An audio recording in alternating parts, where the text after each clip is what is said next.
So we have to continue to raise our voice about the injustice now underway in Kashmir.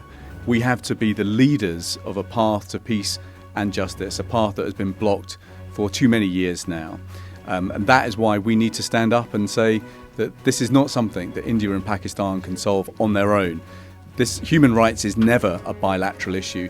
Human rights is a multilateral issue, and that is why the world has to come together in order to solve this. But that is why Britain, given our past, must help provide that leadership.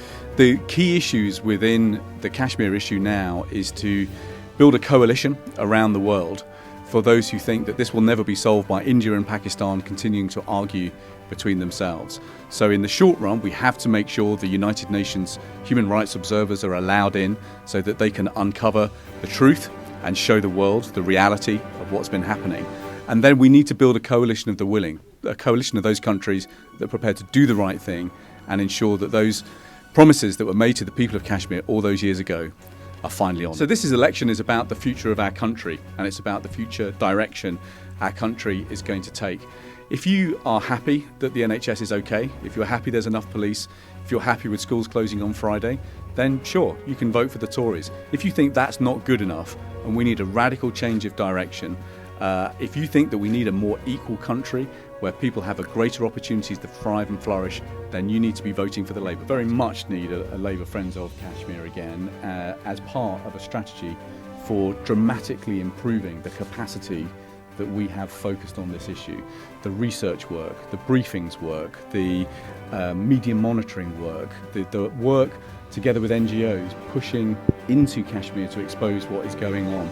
This cannot be just the creation of a platform where people come together and have meetings and make speeches and all leave very happy.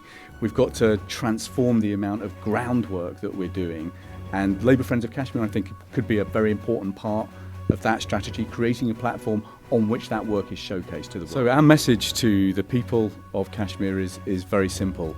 We bleed with you.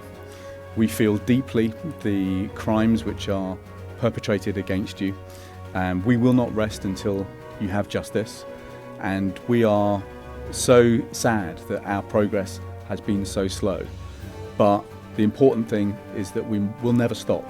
We will never stop until our goals have been achieved. Where there are political prisoners, we have to make sure that justice is restored. And where there are political prisoners, not just in India but around the world, we have to make sure that justice is done. But that is why we have to make sure that there is a human rights-centric approach, because ultimately justice and the right to free speech, as much as a right to a fair trial, that is a basic part of human rights guaranteed by the UN conventions.